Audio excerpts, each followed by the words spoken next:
मिलन को चालिए तज माया अभिमान, और जो जो कदम आगे रखे ओ हे यज्ञ समान। तो आपको इतना पुण्य मिलता है यहाँ आने का। आप क्योंकि संत है नहीं पृथ्वी पर कोई, संत मिलन को चालिए, संत की तरफ चलने मात्र से इतना लाभ है, फिर यहाँ के किक लाभ होगा वो तो गिनती नहीं हो सकती। अब जब तक अभिमान है ये प्राणी उभर नहीं सकता। एक नित्यानंद नाम के संत हुए हैं, नित्यानंद नाम के। वैसे वो ब्राह्मण जाति में जन्मे थे, लगभग 250 वर्ष पूर्व की बात है। उनका घर का नाम था श्री नंदलाल, नंदलाल नाम था उनका।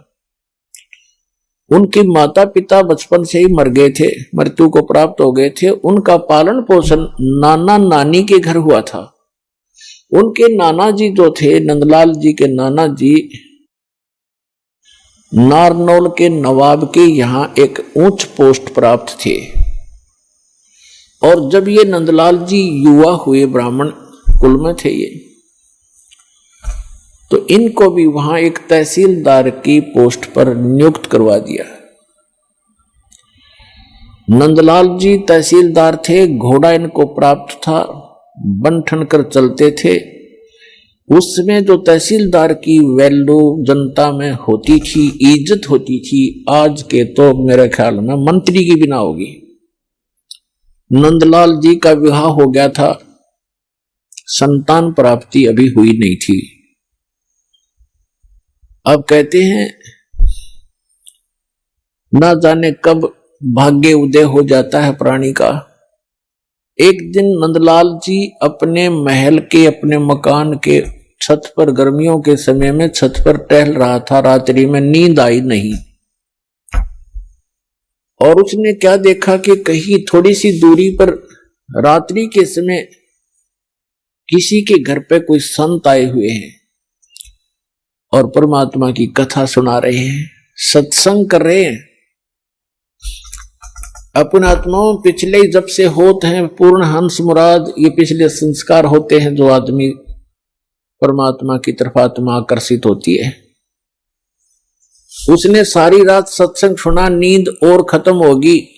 कुछ तो परमात्मा की दया उस पर हुई कि वैसे नेचुरल नहीं आई नींद, और वो ज्ञान सुना, वो सत्संग सुना कि मनुष्य जीवन किस लिए प्राप्त होता है, इसको हम कैसे व्यर्थ कर रहे हैं। चाहे प्रधानमंत्री बन जा, यदि भक्ति नहीं है तो व्यर्थ है ये जीवन इसका। अगम निगम को खोज ले बुद्धि विवेक विचार, उदय अस्त का राज मिले तो बिन नाम बेगार। सत्संग के अंदर ये ज्ञान कराया जाता है कि जैसे कोई भी राजा बना है तो अपने पुण्य कर्मों से बना है, और भक्ति नहीं करता वो प्राणी अपने पुण्यों को, जो पूर्व जन्म के संग्रहित पुण्य हैं, उसके भाग्य में डिपॉजिट करके भेज रखा भगवान ने, उनको नाश ही कर रहा है, उनको खर्च रहा है। वो अब भविष्य की कमाई नहीं कर रहा है, भविष्य के लिए कुछ आगे का डिपॉजिट नहीं कर पा रहा है, केवल खर्च ही कर रहा है। परमात्मा क्या बताते हैं, अगम निगम को खोज ले बुद्धि विवेक विचार, उदय अस्त का राज मिले तो बिन नाम बेगार। पुराने समय की बात है, अब बातें याद आती हो, पिछली कथाएं। एक 3 व्हीलर वाला था, बड़ा 3 व्हीलर जो पहले पेट्रोल के चले थे, हमारे गांव से, और लाखन माजरा गांव है, वहां तक 3 व्हीलर चला करते थे 2। उनमें से एक नहीं आया। एक दिन दूसरे ने पूछा कि कल क्या कारण हुआ, पहुंचे नहीं। तो उस 3 व्हीलर वाले ने बताया कि कल मैं बेगार में फंस गया था। बेगार क्या होती थी कि पहले पुलिस वालों के पास ये मोटर गाड़ियां नहीं होती थी, वो किसी भी जीप वाले को या किसी टेम्पू वाले को, वो 3 व्हीलर वाले को या 4 व्हीलर वाले को सामने खड़ा कर लेते थे थाने का आगे।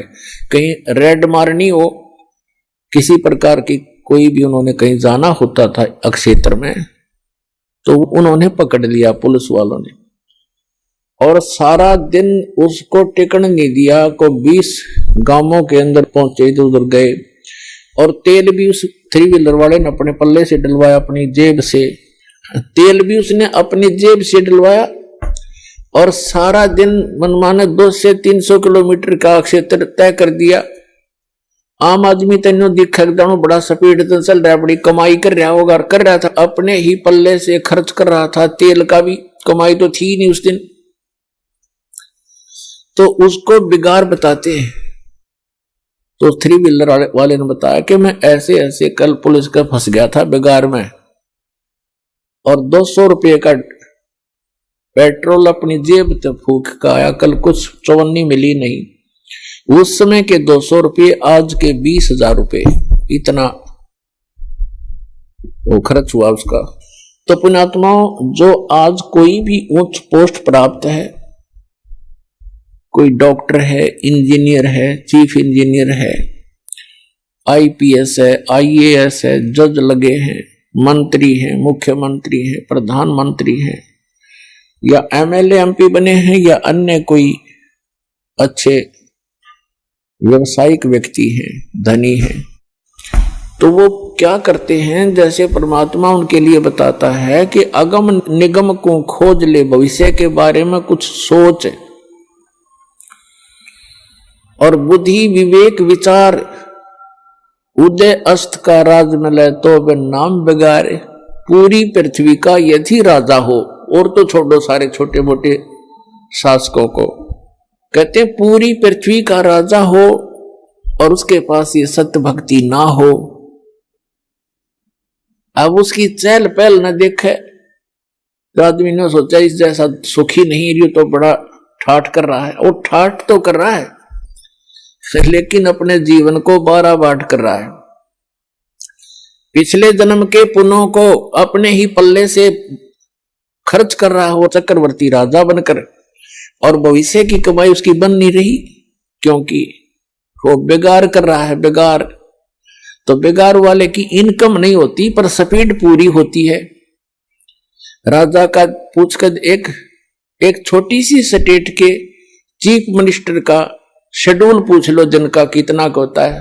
6 तो मीटिंग अटेंड करेगा, फिर कोई एमएलए भागने को हो रहा है, उसकी चिंता में टेंशन में फोन पर फोन करेगा, और फिर इसी व्यवस्था में पूर्व जन्म के पुण्यों को नाश करके और हाथ झाड़ के चला जाता है। परमात्मा बताते हैं कि क्या मांगो कुछ स्थिर ना रहाई, और देखत नैन चला जग जाई। 1 लख पूत 1.25 लाख नाती, उस रावण के दीवान बाती। और कहते हैं कहे कबीर अंत की बारी, जैसे हाथ झाड़ कर चला जुआरी। ये प्राणी ऐसे जाता है जो सतभक्ति नहीं करता, केवल इस राजपाट या इस संसार के झूठे ठाठ को ही संग्रहित करने में लगा रहता है।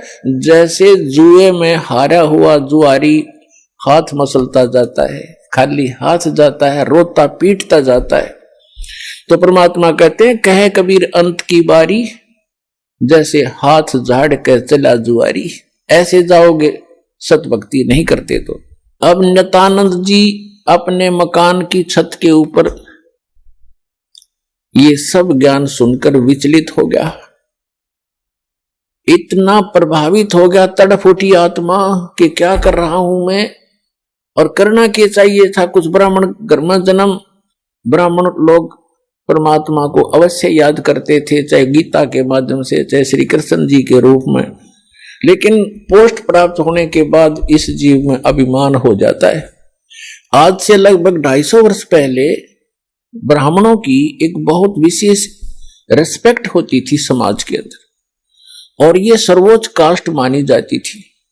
इस कारण से भी अभिमान एक ब्राह्मण के घर जन्मे व्यक्ति में स्वाभाविक हो जाता था कि मैं ब्राह्मण घर में जन्मा हूं, ब्राह्मण कुल में जन्म है। दूसरे फिर वो तहसीलदार की पोस्ट। अब ये 2 जबरदस्त बाधा उसके साथ अड़गी। एक तो ये कि हम तो जगत के गुरु ब्राह्मण, और एक सिंपल संत कहीं बैठकर कोई ज्ञान सुना रहा है और बता रहा है कि गुरु बिन माला फेरते, गुरु बिन देते दान, गुरु बिन दोनों निष्फल हैं, से पूछो वेद पुराण। रामकृष्ण से कौन बड़ो, उन्हों भी गुरु कीन, तीन लोक के वेदनी गुरु आज्ञा थी। उधर से ये बातें कसोट रही उसको कि गुरु के बिना बात नहीं बने, और उधर से वो कह रहा है कि मैं तहसीलदार और ब्राह्मण, और कैसे जाके एक संत के सामने, सिंपल मैन के सामने अपना शीश निवाऊं, जाके कैसे नतमस्तक होऊंगा, नहीं जाऊंगा।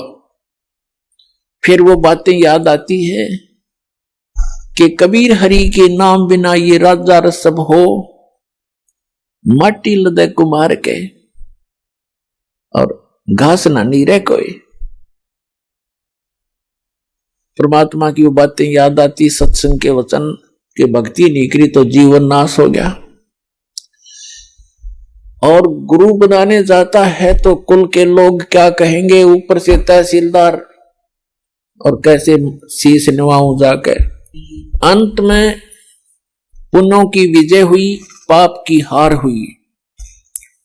उसके पुण्यों ने प्रभाव डाला, उसको सद्बुद्धि आई कि यहां किसी के घर में संत आएगा तो नाम नहीं लूंगा। उस संत के बारे में जानकारी प्राप्त की कि ये कौन सत्संग कर रहा था, क्या हो रहा था रात्रि में, ये संत कौन है, कहां से आता है। उसका पता चला कि नारनौल से 2 किलोमीटर की दूरी पर बाहर बनी में जंगल में इनका आश्रम है। तो नित्यानंद जी ने सोचा कि सुबह सुबह चला जाऊंगा वक्त से, उस समय तक गांव के नगर के लोग कोई नहीं पहुंचे होंगे और किसी को पता नहीं लगेगा कि तहसीलदार और ब्राह्मण किसी का चेला बन गया, और वक्त से जाके नाम ले आऊंगा, फिर अपना वचन कर लिया करूंगा। तो इस उद्देश्य से वो वक्त से उठा अगले दिन, नेक्स्ट डे, और घोड़े पर सवार हुआ, मुंह अंधेरे वक्त से पहुंच गया, जा रहा था आश्रम की तरफ। उधर से वही संत, क्योंकि रात्रि के समय तो वो अपना सज धज कर जैसे भी कपड़ा उपड़ा लाल पीड़ा बांध के और गया था। उस समय वो सिंपल एक सफेद धोती लपेट के और सिर के बाल मुंडवा रखे थे, उसने उस तरह फिरवा रखा था संत जी ने। गुमानी दास नाम था, वो विष्णु उपासक वैष्णव पंथ के संत थे। और उस समय ये सोन को सोन गणे मान्या करते ब्राह्मण लोग खास कर। अब वो ये सोचकर चला था कि आज मैं मेरा जीवन सफल करने जा रहा हूं, जैसा कि उसने सत्संग में सारे पहलुओं पर ज्ञान सुना था। आज मैं एक अनमोल काम करने जा रहा हूं अपने जीवन का। और सामने से क्या देखा कि एक कचकोला कति कोरा उस तरह फिरवाया आदमी आवे। तो उसने अपने मन में जोड़ जुगाड़ किया कि देख ये कैसा मनुष्य व्यक्ति सुबह सुबह टकराया मुझे, मूंड मंडवा रखा इसका। क्योंकि मूंड तकरीबन ऐसे मंडवाते थे जिसका कोई मृत्यु हो जाती, उसको अपशकुन माना करते। तो फिर उसने सोचा भी वापस तो मुड़ूंगा नहीं, बार बार दाव लगे नहीं। तो उसने अपने ही सोच से क्या सोचा कि चल इस सोन को सोन के अपना कुछ जंतर मंत्र सोचा। उसने क्या सोचा, घोड़े के निकट जब वो व्यक्ति आया, शीश मुंडवा रखा था जिसने, मूंड मुंडा रखे थे, बाल कटवा रखे थे, उस तरह फिरवा रखा था। उसके निकट घोड़ा रोक के और सिर में मारे, ऐसे आंगली टोले मारा, टोले बोला रे नो टोले मारे ने बोला रमन से तने आज जाना था मेरे आगे, मैं तो एक बहुत जरूरी काम में जा रहा था, तू कहा मर सामने। अब वो संत उसके मुंह की तरफ देखा कि दिखे था सज्जन आदमी, और यू करे मेरे गिल बकवाद क्या करा इसने, बता शर्मट टोले मारे मेरा क्या बोला भाई। संतों के साथ तो 1-2 रोज खसनिए आया करें जंगल में। वो संत उसकी तरफ देख कर चलता पड़ा। अब वो पहुंच गया डेरे में। वहां 1-2 चेले रहते थे, उन्होंने देखा भी कोई अच्छा अफसर आ गया। घोड़े पर तो अफसर का ही आना होता है। वो नीचे उतरा, घोड़ा वृक्ष से बांध कर पूछा कि भी महाराज जी कहाँ हैं। उन भक्तों ने कहा जी आ जाओ बैठो, वहां बिछा दिया जैसा भी बिछोना होता है आश्रम के अंदर।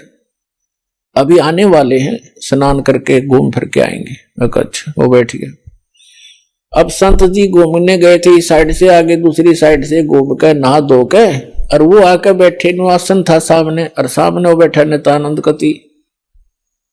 अब उनकी हुई आंख चार दोनों की। संत ने देखा ये तो घोड़े वाला वो ही है भाई जो मेरा टोले मार के गया था शर में। अब नित्यानंद जी ने देखा ये तो महात्मा था वही जिसको मैंने रास्ते में छेड़ दिया था। अब नित्यानंद जी शर्मिंदा हो गया, नीचे न गर्दन होगी नो, ऊपर ने नाड़ करी नहीं, क्योंकि पुण्यात्मा थे। घना लज जागे और नीचे गर्दन कर ली नो, और चरणों में गिर गए। तो संत जी कहने लगे कि भाई देखो बच्चों,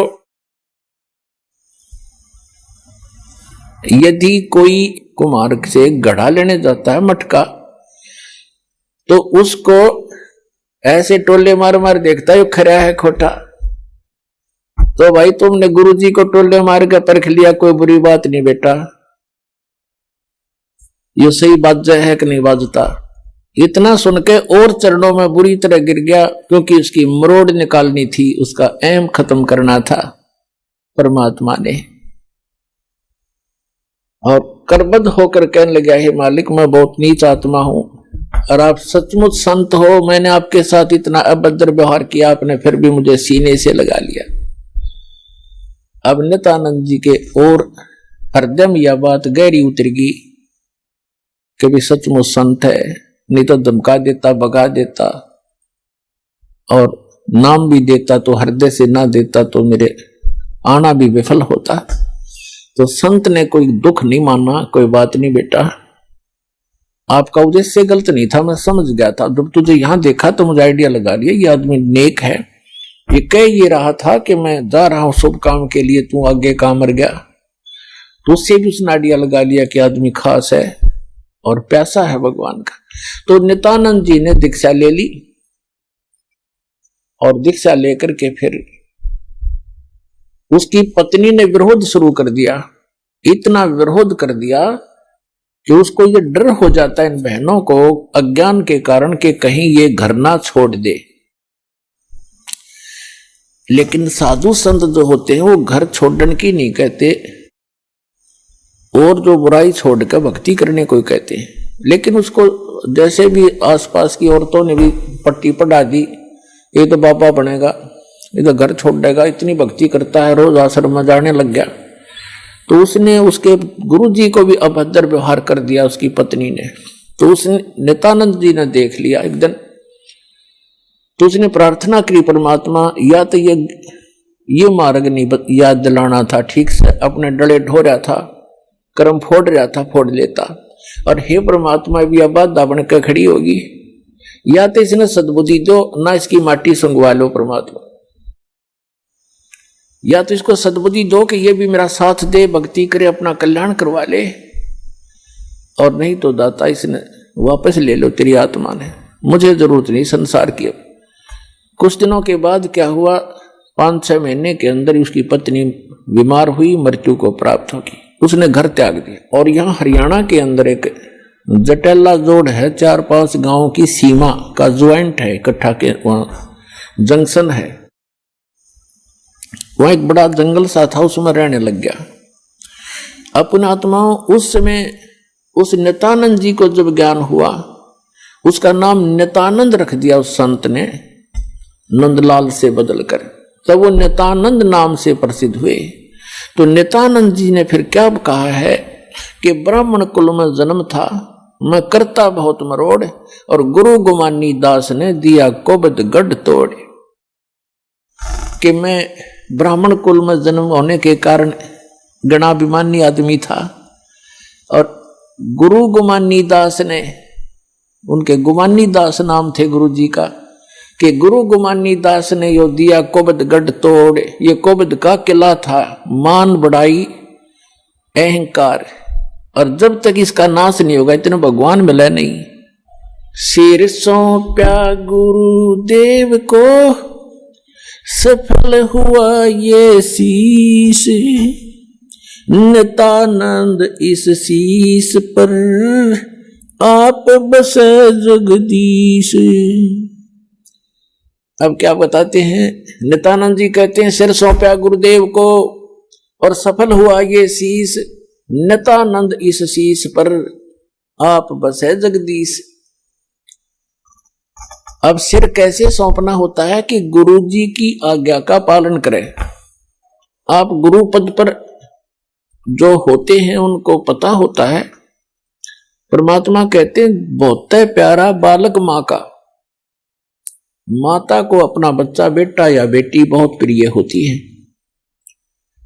कहावत है कि पिता से 100 गुना प्रिय ममता अपने बालक में माता को होती है, और माता से भी 100 गुना ममता प्रिय गुरु को अपना शिष्य या शिष्या होती है। तो अंदाजा लगा लेना कि गुरु जी आपके कितने हितैषी होते हैं। तो गुरु जी की आज्ञा का पालन करें। पहली भक्ति मार्ग का प्रथम एक ये मंत्र नोट कर ले, भाई जो गुरु बचन पे डट गे रकट गे फंद 84 के। भाई जो गुरु बचन पे डट गे कट गे फंद 84 के, कट गे फंद 84 के, रकट गे फंद 84 के। भाई जो गुरु बचन पे डट गे रकट गे, वस्तु मिली ठोर की ठोड़ मिटगी मन पापी की दौड़। वस्तु मिली ठोर की ठोड़ मिटगी मन पापी की दौड़। भरम मिटे मथुरा काशी के, भरम मिटे मथुरा काशी के। भाई जो गुरु बचन पे डट गे कट गे फंद 84 के, कट गे फंद 84 के, कट गे।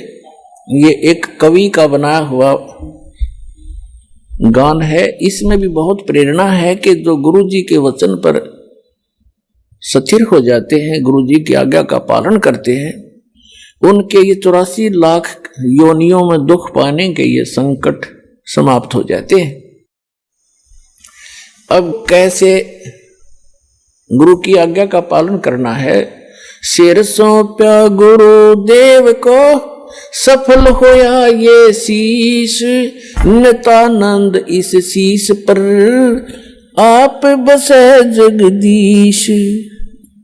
सिर कैसे सौंपना होता है?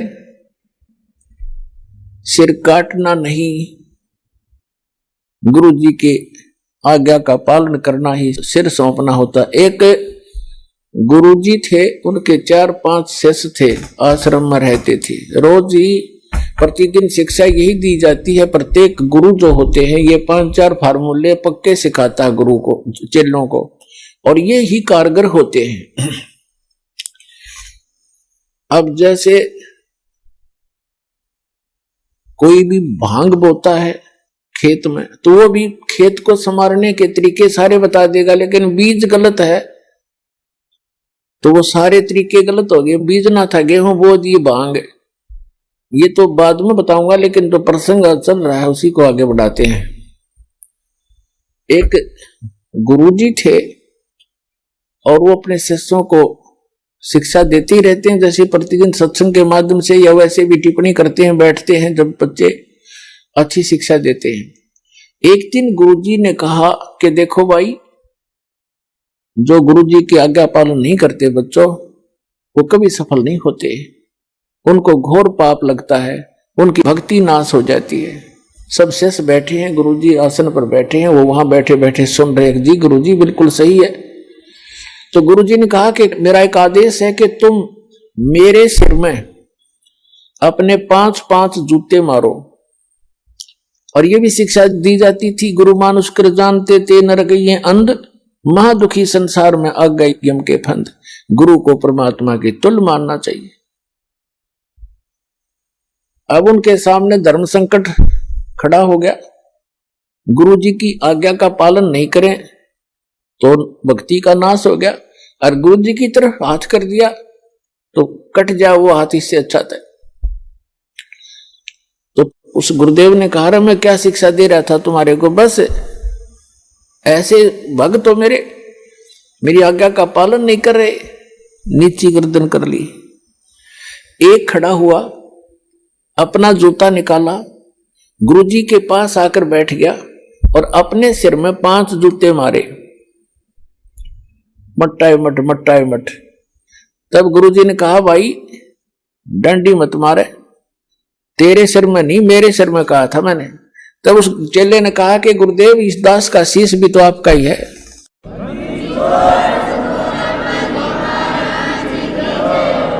क्या इसको आप दूसरा मानते हैं? तो यहां गुरुजी बोल नहीं सके। तो वो यही चाहते थे कि इनको कितना विवेक है। तो पुण्यात्माओं, इस भक्ति मार्ग के अंदर गुरुजी का मुख्य अभिनय होता है और शिष्य का भी उसके साथ साथ पैरेलल इतना ही सूरवीरता से उस पर चलना होता है, तभी सफलता मिलती है। अब उसके बारे में आपको बताते हैं गुरु जी के साथ कैसे रहे, कैसे बोले, कैसे बतलावे, कैसा व्यवहार करे निष्कपट भाव से। दंडवतम गोविंद गुरु बंधु अविजन सोए, पहले वे प्रणाम तिन नमो जो आगे होए। गुरु को कीजय दंडवतम कोटि कोटि प्रणाम, कीट न जाने भृंग को यो गुरु कर ले आप समान। गुरु गोविंद कर जानियो रहियो शब्द समाए, नले तो दंडवत बंद की नहीं पल पल ध्यान लगावे। गुरु मानुष कर जानते ते नर कहिए अंध, महा दुखी संसार में फिर आगे काल के फंद।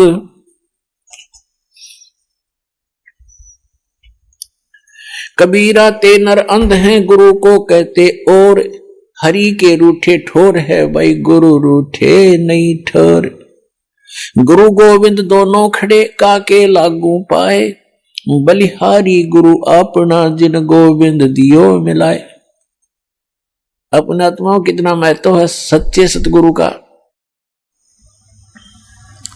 कि जैसे उदाहरण आपको बहुत बार दिया है, जिस व्यक्ति के ऊपर आपदाएं आती हैं वो स्वयं स्वीकार करता है और कहता है कि मेरा राम रूठ गया,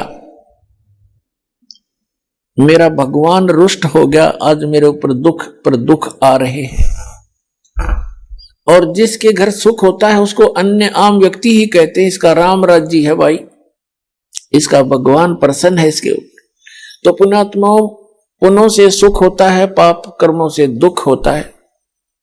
जिनके पुण्य समाप्त हो गए तो उनका राम रूठ गया, उनका भगवान रुष्ट हो गया, उन पर दुख प्रारंभ हो गए।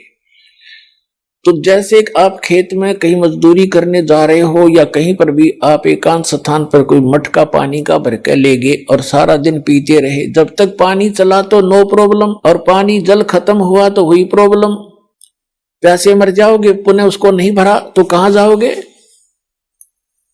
हैंड पंप पर गए, कुएं पर गए।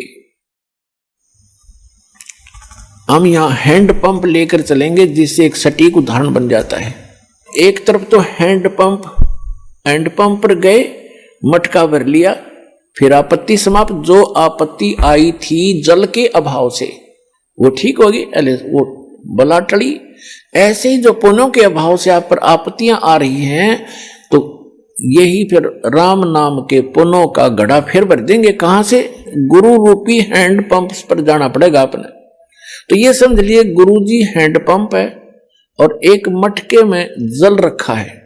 एक तरफ हैंडपंप खड़ा है, नल है पानी का, एक तरफ मटके में जल भरा है। तो आपसे कोई ये कहे कि इस मटके भरा जल और एक तरफ नल, इनमें से कौन से को पसंद करोगे? तो इतना तो बेईमान होना ही पड़ेगा हमने, भाई नल चाहिए हमने, तो मटके का तो पानी शाम तक भी खत्म हो ले, और हैंडपंप मत कितने भर ले मटके तो अभी खत्म नहीं हो। तो कहते हैं वैराग नाम है त्याग का 5-25 सोमा। ये जो काम क्रोध लोभ अहंकार मोह कहते हैं, अब इनकी दिशा बदल लो।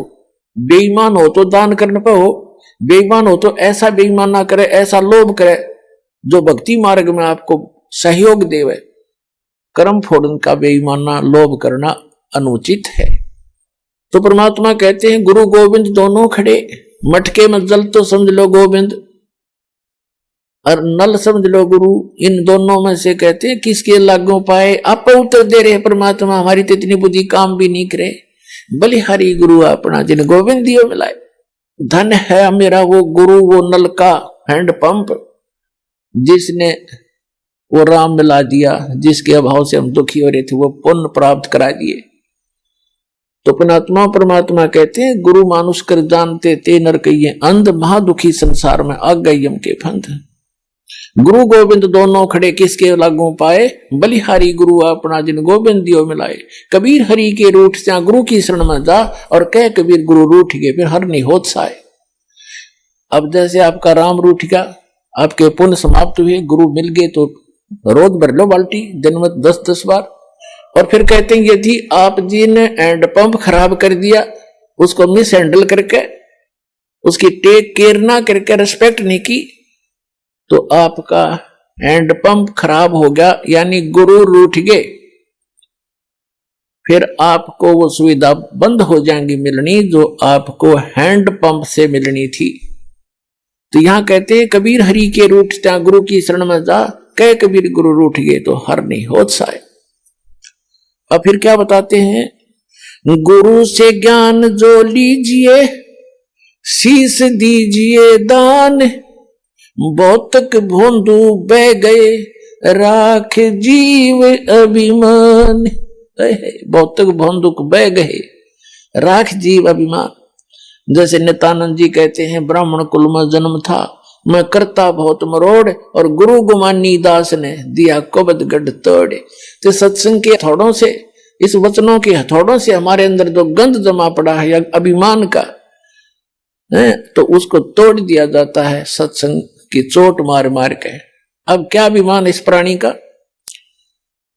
अब चाहे कितना टीरी खा पाक रहे हो, 1 मिनट में अधरंग मार जा, बांगा मुंह हो जा, माखी लकड़े बड़े लाल पड़े टपके उस अपलातून के। क्या अभिमान इस मट्टी का। अपना पीछा छुटावे, कर्म बनावे, विनम्र होकर सत्संग में आवे।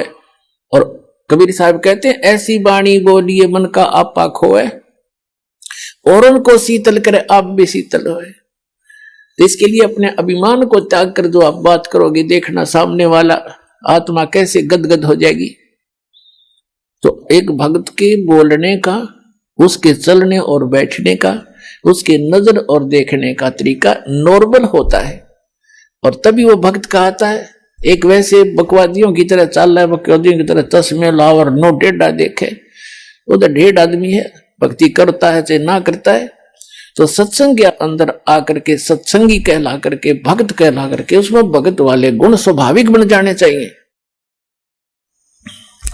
तो सत्संग से उनका ज्ञान होता है।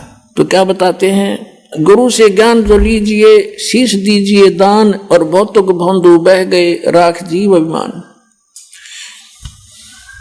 गुरु समान दाता नहीं, याचक से समान, और 3 लोक की संपदा सो गुरु दीनी दान।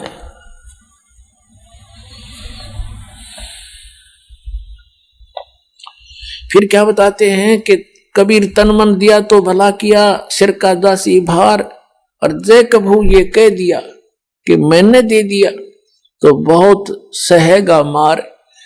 परमात्मा यहां तक कहते हैं जैसे, क्योंकि इस काल ने तो आपका भक्ति नाश कराना है, और आपने परमात्मा के इस ज्ञान से अपना इसको सुरक्षित रखना है।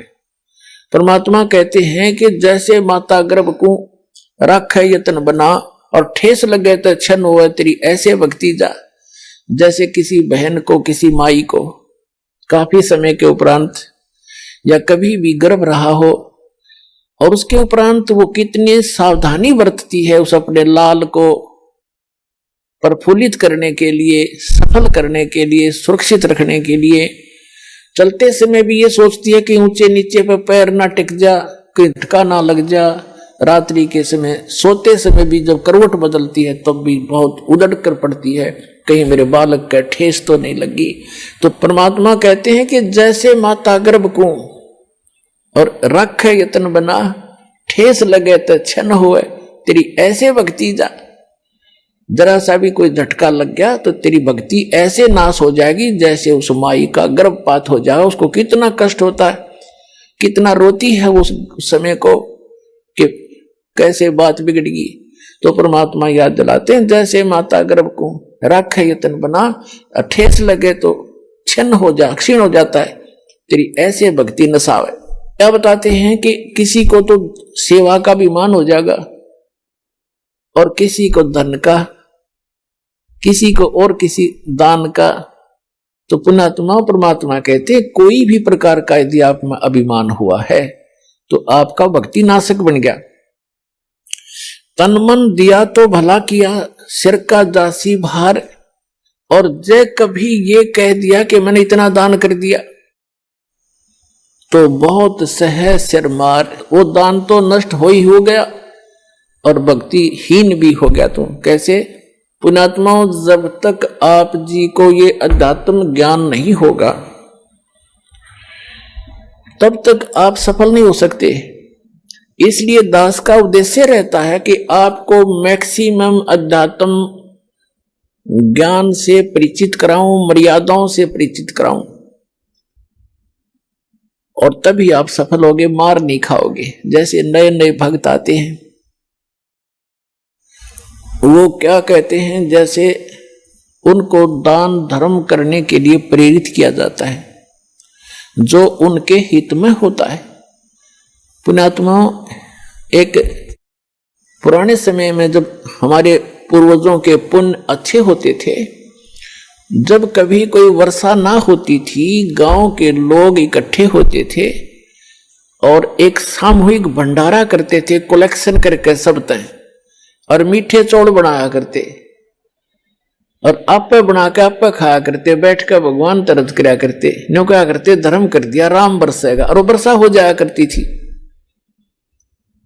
अपने आत्माओं, एक मीठे चौड़ों तो जो वर्षा हो जाया करती है, तो यहां तो अमृत बरसा देगा भगवान। कितना गजब का भंडारा हो रहा है।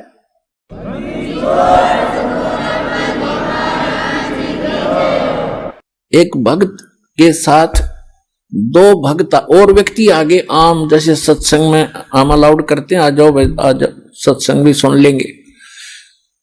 तो उन्होंने देखा यहां जहां भी सत्संग वाला चल रहा है कि क्या करते हैं, गरम गरम चाय की टैंकी भरी है और गर्मियों के दिन में कहीं नींबुओं के टोकरी की टोकरी भरी है, चीनी की बोरी खोल रखी है, और भगत काटे नींबू बिलाओ, पानी बनाओ, सेकंड गुट गुट पियो, कोई खाना खा रहा है, कोई दूध पी रहा है, कहीं हलवा मिल रहा है। तो उन दोनों में से जो नए आए थे उनमें से एक कहने लगा, बोला भाई गांव में न्यू कर, वहां पर राम उतर रहा है, बोला राम आ रहा है, भगवान उतर रहा है। वो दूसरा बुद्धिमान था, वो कहने लगा, रहा ऐसा धर्म जहां पर हो, ऐसा धर्म हो रहा हो, वहां तो राम ना उतर रहा हो तो उतर जा।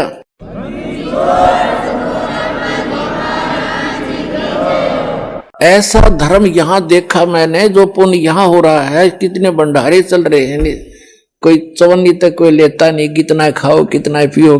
तो पुण्यात्माओं, तो धर्म के लिए आपको प्रेरित किया जाता है। ये विधिवत साधना है, शास्त्र अनुकूल साधना है। यहाँ का किया हुआ पुण्य आपको बहुत गुना हो करके वापस भी मिलेगा और आपके गुड अकाउंट में लिखा जाएगा, वो अलग से। या आपको वापस जो मिलेगा ये तो आपका न्यू समझ लो ब्याज ब्याज मिलेगा, मूल धन तो आपका जमा होता रहेगा। ये ऐसे जान लेना।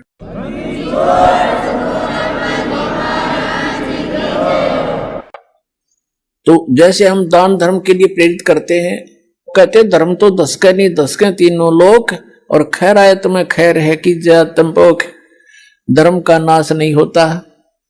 पुण्यात्माओं, एक दिन ये तीनों लोकों का भी नाश होगा, लेकिन आपका किया हुआ पुण्य वो कभी नाश नहीं होगा, आपके साथ सदा बना रहेगा। कहते धर्म तो धसके नहीं, धसका माने धर्म का नाश नहीं होता, ते धसके तीनों लोग और खैरायत में खैर है।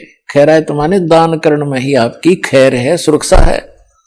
और कीजिए आत्म पोख। अब यहां कोई भी भक्त आता है, खाना खाने नहीं आता, वो तो परमात्मा की महिमा सुनने आता है। और ऐसे साधु भाव में कोई भी आवेगा, यहाँ कोई आदमी नहीं आ सकता, किसी के पास आज समय नहीं है तो वैसे यहाँ जाए, वो परमात्मा की एक प्यारी आत्मा आता है, चाहे उसने वो नाम नहीं भी लिया है, ना लेना चाहता, यहाँ आने वाला व्यक्ति उस परमात्मा का एक VIP समझ लो, उस भगवान की एक प्यारी आत्मा है, कुछ दिनों में समझ में आ जाएगी, उसका नाम भी ले लेगा। तो यहाँ भगत भगवान के लिए आया है, ना कि खाने के लिए। और ऐसे भगत को यहाँ खाना खिलाना, उसको भोजन में सहयोग देना भंडारे में, इसके पुण्य की कोई गिनती नहीं। अब क्या प्रसंग चल रहा है कि जैसे कई भक्तों को प्रेरणा दी जाती है कि भाई आप जोत बोलो हवन के लिए। देखो पुण्यात्मा, हमारे कई प्रकार के पाप हमने इकट्ठे कर रखे हैं। जैसे एक दास ने एक वाणी बोली थी भगवान की कि मानत ना मन मोरा साधो, मानत ना मन मोरा रे। और बार बार मैं ये समझाऊं, जग में जीवन थोड़ा रे। फिर क्या बताते हैं कि शरण पड़े को गुरु संभाले, जान का बालक भोरा रे। और कहे कबीर तुम चरण चित राखो, जो सुई में डोरा रे। जैसे कोई बालक छोटा सा होता है, 5-4 महीने का, 7-8 महीने का, 9 महीने का बच्चा, वो पालने में सुला रखा होता, माता काम लग जाती है अपने घर के काम में।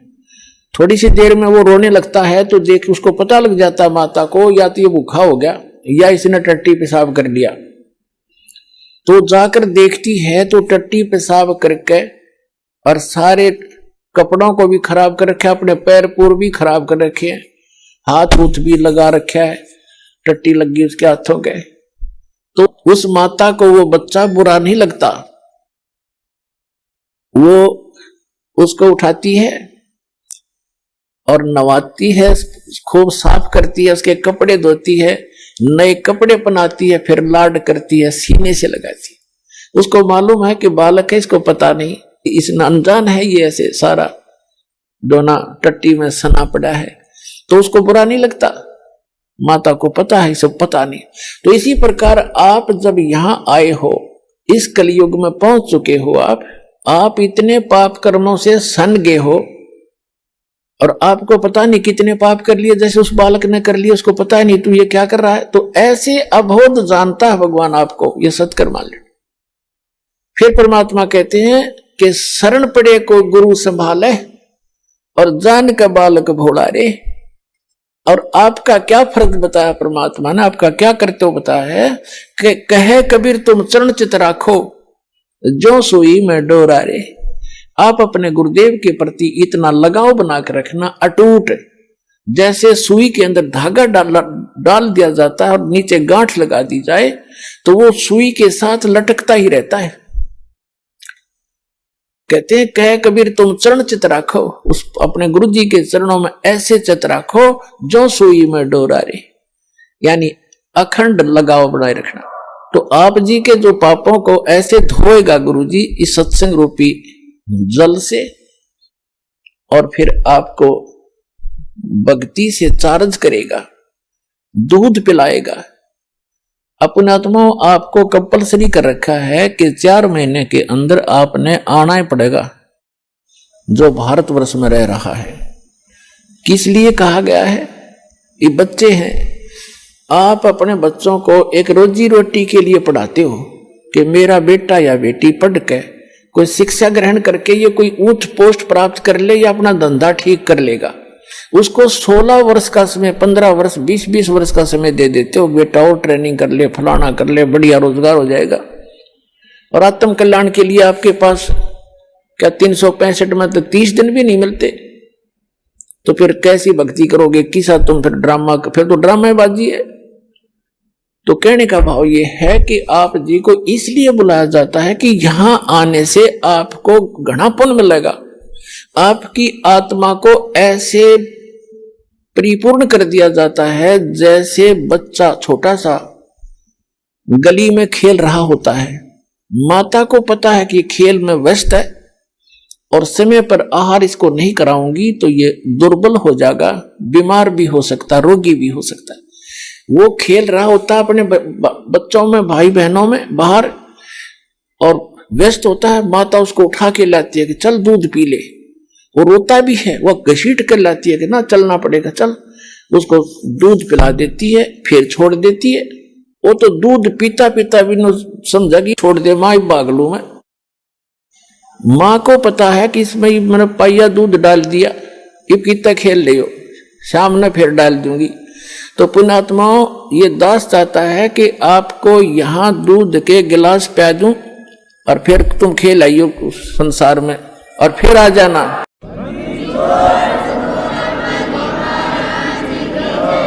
ताकि आपकी आत्मा दुर्बल ना हो और आप जल्दी युवा हो जाओ। जैसे माता पिता देखना चाहता है मेरे बेटा बेटी जल्दी युवा हो जाए, स्वस्थ रहें।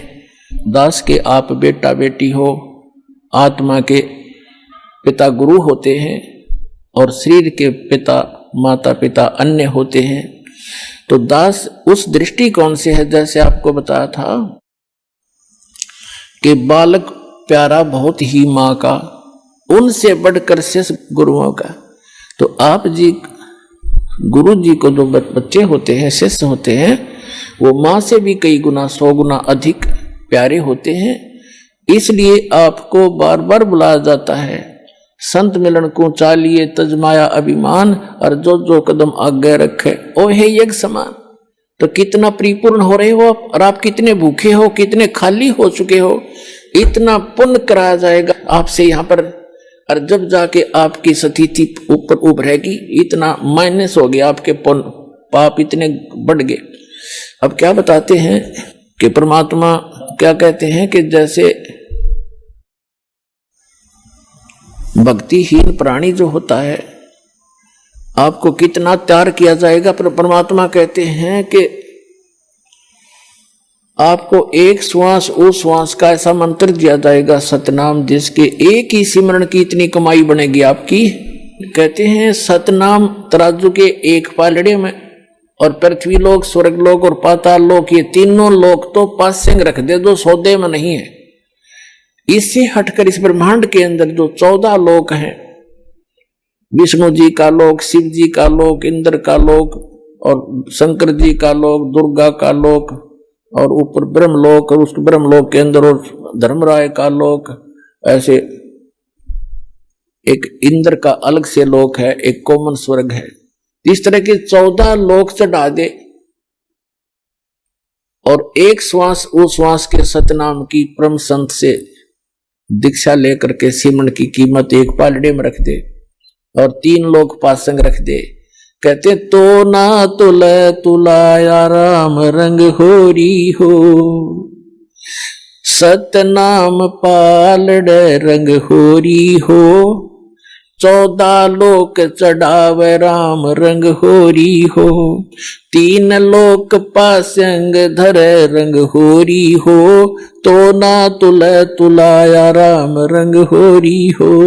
होरी माने खुशी।